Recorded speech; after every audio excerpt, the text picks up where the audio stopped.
Gulliver's Travels, A Voyage to Brobdingnag, Chapter 6. Several contrivances of the author to please the king and queen. He shows his skill in music. The king inquires into the state of Europe, which the author relates to him. The king's observations therein. I used to attend the king's levee once or twice a week, and had often seen him under the barber's hand, which indeed was at first very terrible to behold, for the razor was almost twice as long as an ordinary scythe. His Majesty, according to the custom of the country, was only shaved twice a week.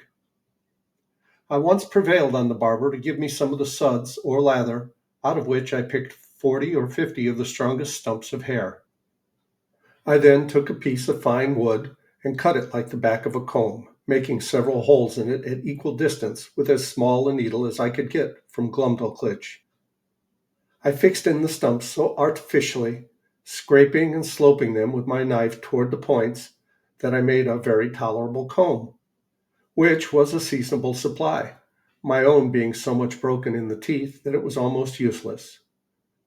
Neither did I know any artist in that country so nice and exact as would undertake to make me another. And this puts me in mind of an amusement wherein I spent many of my leisure hours.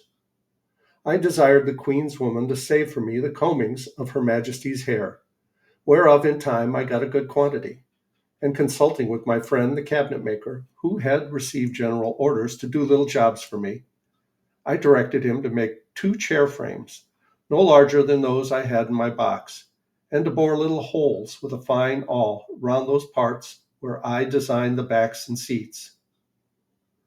Through those holes I wove the strongest hairs I could pick out, just after the manner of cane chairs in England. When they were finished, I made a present of them to Her Majesty, who kept them in her cabinet, and used to show them for curiosities, as indeed they were the wonder of every one that beheld them. The Queen would have me sit upon these chairs, but I absolutely refused to obey her, protesting I would rather die 1,000 deaths than place part of my body on those precious hairs that once adorned Her Majesty's head. Of these hairs, as I had always a mechanical genius, I likewise made a neat little purse about 5 feet long, with Her Majesty's name deciphered in gold letters, which I gave to Glumdalclitch by the Queen's consent. To say the truth, it was more for show than use, being not of strength to bear the weight of the larger coins, and therefore she kept nothing in it but some toys that girls are fond of. The king, who delighted in music, had frequent concerts at court, to which I was sometimes carried, and set in my box on a table to hear them. But the noise was so great that I could hardly distinguish the tunes. I am confident that all the drums and trumpets of a royal army beating and sounding together just at your ears could not equal it. My practice was to have my box removed from the places where the performers sat as far as I could, then to shut the doors and windows of it, and draw the window curtains, after which I found their music not disagreeable. I had learned in my youth to play a little upon the spinet. Glumdalclitch kept one in her chamber, and a master attended twice a week to teach her. I call it a spinet because it somewhat resembled that instrument, and was played upon in the same manner. A fancy came into my head that I would entertain the king and queen with an English tune upon this instrument.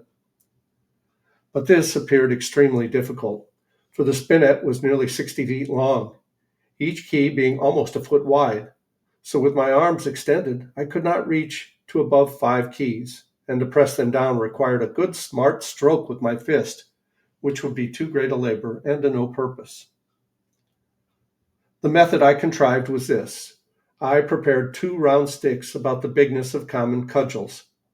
They were thicker at one end than the other, and I covered the thicker ends with a piece of mouse's skin, that by rapping on them I might neither damage the tops of the keys nor interrupt the sound. Before the spinet a bench was placed about 4 feet below the keys, and I was put upon the bench. I ran sidling upon it that way and this as fast as I could, banging the proper keys with my 2 sticks, and made a shift to play a jig. to the great satisfaction of both their majesties. But it was the most violent exercise I ever underwent, and yet I could not strike above 16 keys, nor consequently play the bass and treble together, as other artists do, which was a great disadvantage to my performance. The king, who, as I before observed, was a prince of excellent understanding, would frequently order that I should be brought in my box and set upon the table in his closet. He would then command me to bring one of my chairs out of the box and sit down within 3 yards' distance upon the top of the cabinet, which brought me almost to the level with his face. In this manner I had several conversations with him.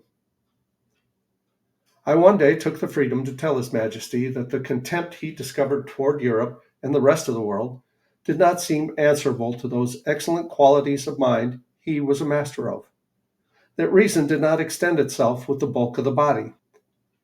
On the contrary, we observed in our country that the tallest persons were usually least provided with it. That among other animals, bees and ants had the reputation of more industry, art, and sagacity than many of the larger kinds, and that as inconsiderable as he took me to be, I hoped I might live to do His Majesty some signal service. The king heard me with attention, and I began to conceive a much better opinion of me than he had ever before. He desired I would give him as exact an account of the government of England as I possibly could, because as fond as princes commonly are of their own customs, for so he conjectured of other monarchs by my former discourses, he should be glad to hear of anything that might deserve imitation. Imagine with thyself, courteous reader, how often I then wished for the tongue of Demosthenes or Cicero, that might have enabled me to celebrate the praises of my own dear native country in a style equal to its merits and felicity.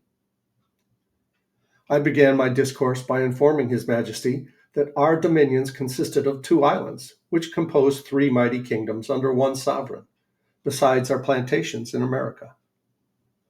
I dwelt long upon the fertility of our soil and the temperature of our climate. I then spoke at large about the constitution of an English Parliament, partly made up of an illustrious body called the House of Peers, persons of the noblest blood and of the most ancient and ample patrimonies. I described that extraordinary care always taken of their education in arts and arms to qualify them for being counselors both to the king and kingdom, to have a share in the legislature, to be members of the highest court of judicature, from whence there could be no appeal, and to be champions always ready for the defense of their prince and country by their valor, conduct, and fidelity. That these were the ornament and bulwark of the kingdom, worthy followers of their most renowned ancestors, whose honor had been the reward of their virtue, from which their posterity were never once known to degenerate. To these were joined several holy persons, as part of that assembly, under the title of bishops, whose peculiar business it is to take care of religion, and of those who instruct the people therein. These were searched and sought out through the whole nation by the prince and his wisest counselors, among such of the priesthood as were most deservedly distinguished by the sanctity of their lives and the depth of their erudition, who were indeed the spiritual fathers of the clergy and the people. That the other part of the Parliament consisted of an assembly called the House of Commons, who were all principal gentlemen, freely picked and called out by the people themselves, for their great abilities and love of their country, to represent the wisdom of the whole nation. And these 2 bodies make up the most august assembly in Europe, to whom, in conjunction with the prince, the whole legislature is committed. I then descended to the courts of justice, over which the judges, those venerable sages and interpreters of the law, presided, for determining the disputed rights and properties of men, as well as for the punishment of vice and protection of innocence. I mentioned the prudent management of our treasury, the valor and achievements of our forces by sea and land. I computed the number of our people by reckoning how many millions there might be of each religious sect or political party among us.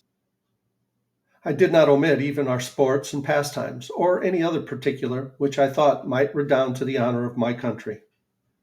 And I finished all with a brief historical account of affairs and events in England for about 100 years past. The conversation was not ended under 5 audiences, each of several hours, and the king heard the whole with great attention, frequently taking notes of what I spoke, as well as memorandums of several questions he intended to ask me. When I had put an end to these long discourses, His Majesty in a 6th audience consulted his notes, proposed many doubts, queries, and objections upon every article. He asked what methods were used to cultivate the minds and bodies of our young nobility, and in what kind of business they commonly spent the first and teachable part of their lives. What course was taken to supply that assembly when any noble family became extinct? What qualifications were necessary in those who were to be created new lords? Whether the humor of the prince, a sum of money to a court lady or a prime minister, or a design of strengthening a party opposite to the public interest ever happened to be motives in those advancements. What share of knowledge these lords had in the laws of their country, and how they came by it, so as to enable them to decide the properties of their fellow subjects in the last resort. Whether they were always so free from avarice, partialities, or want that a bribe or some other sinister view could have no place among them.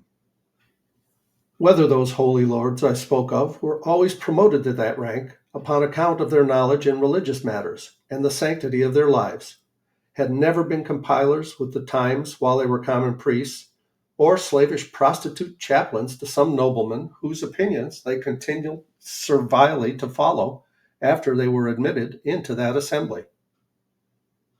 He then desired to know what arts were practiced in electing those whom I called commoners, whether a stranger with a strong purse might not influence the vulgar voters to choose him before their own landlord, or the most considerable gentleman in the neighborhood. How it came to pass that people were so violently bent upon getting into this assembly, which I allowed to be a great trouble and expense, often to the ruin of their families, without any salary or pension. Because this appeared such an exalted strain of virtue and public spirit that His Majesty seemed to doubt it might possibly not be always sincere. And he desired to know whether such zealous gentlemen could have any views of refunding themselves for the charges and troubles they were at, by sacrificing the public good to the designs of a weak and vicious prince in conjunction with a corrupted ministry. He multiplied his questions and sifted me thoroughly upon every part of this head, proposing numberless inquiries and objections, which I think is not prudent or convenient to repeat. Upon what I said in relation to our courts of justice, His Majesty desired to be satisfied in several points, and this I was the better able to do, having been formerly almost ruined by a long suit in Chancery, which was decreed for me with costs. He asked what time was usually spent in determining between right and wrong, and what degree of expense. Whether advocates and orators had liberty to plead in causes manifestly known to be unjust, vexatious, or oppressive. Whether party and religion or politics were observed to be of any weight in the scale of justice. Whether those pleading orators were persons educated in the general knowledge of equity or only in provincial, national, and other local customs. Whether they or their judges had any part in penning those laws which they assumed the liberty of interpreting and glossing upon at their pleasure. Whether they had ever at different times pleaded for and against the same cause, and cited precedents to prove contrary opinions. Whether they were a rich or a poor corporation, whether they received any pecuniary reward for pleading or delivering their opinions, and particularly whether they were ever admitted as members in the lower Senate. He fell next upon the management of our treasury, and said he thought my memory had failed me, because I computed our taxes at about 5 or 6 millions a year, and when I came to mention the issues, he found they sometimes amounted to more than double. For the notes he had taken were very particular in this point, because he hoped, as he told me, that the knowledge of our conduct might be useful to him, and he could not be deceived in his calculations. But if what I told him were true, he was still at a loss how a kingdom could run out of its estate like a private person. He asked me who were our creditors, and where we should find money to pay them. He wondered to hear me talk of such chargeable and extensive wars, that certainly we must be a quarrelsome people or live among very bad neighbors, and that our generals must needs be richer than our kings. He asked what business we had out of our own islands, unless upon the score of trade or treaty, or to defend the coasts with our fleet. Above all, he was amazed to hear me talk of a mercenary standing army in the midst of peace and among a free people. He said if we were governed by our own consent in the persons of our representatives, he could not imagine of whom we were afraid or against whom we were to fight, and would hear my opinion whether a private man's house might not better be defended by himself, his children, and family than by half a dozen rascals picked up at a venture in the streets for small wages, who might get 100 times more by cutting their throats. He laughed at my odd kind of arithmetic, as he was pleased to call it, in reckoning the numbers of our people by a computation drawn from the several sects among us in religion and politics. He said he knew no reason why those who entertain the opinions prejudicial to the public should be obliged to change, or should not be obliged to conceal them. As it is tyranny in any government to require the first, so it was weakness not to enforce the second. For a man may be allowed to keep poisons in his closet, but not to vend them about for cordials. He observed that among the diversions of our nobility and gentry, I had mentioned gaming. He desired to know at what age this entertainment was usually taken up, and when it was laid down, how much of their time it employed, whether it ever went so high as to affect their fortunes, whether mean, vicious people by their dexterity in that art might not arrive at great riches and sometimes keep our very nobles in dependence, as well as habituate them to vile companions, wholly take from them the improvement of their minds, and force them, by the losses they have received, to learn and practice that infamous dexterity upon others. He was perfectly astonished with the historical account I gave him of our affairs during the last century, protesting it was only a heap of conspiracies, rebellions, murders, massacres, revolutions, banishments, the very worst effects that avarice, faction, hypocrisy, perfidiousness, cruelty, rage, madness, hatred, envy, lust, malice, or ambition could produce. His Majesty in another audience was at the pains to recapitulate the sum of all I had spoken, compared the questions he made with the answers I had given, then taking me in his hands and stroking me gently, delivered himself in these words, which I shall never forget, nor the manner he spoke them in. My little friend Grildrig, you have made a most admirable panegyric upon your country. You have clearly proved that ignorance, idleness, and vice may be sometimes the only ingredients for qualifying a legislature. That laws are best explained, interpreted, and applied by those whose interest and abilities lies in perverting, confounding, and eluding them. I observe among you some lines of an institution which, in its original, might have been tolerable, but these half erased, and the rest wholly blurred and blotted by corruptions.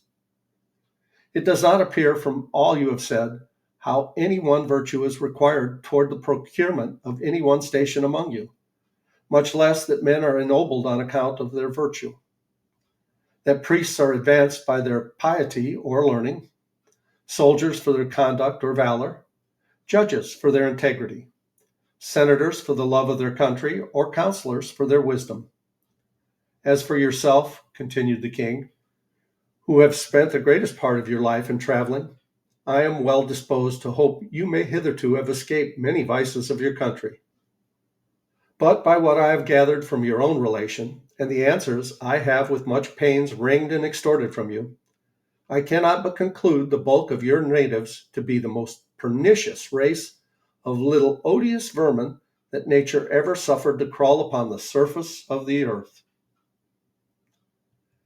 And we'll start chapter 7 in the next video. Please like, subscribe, leave a comment below.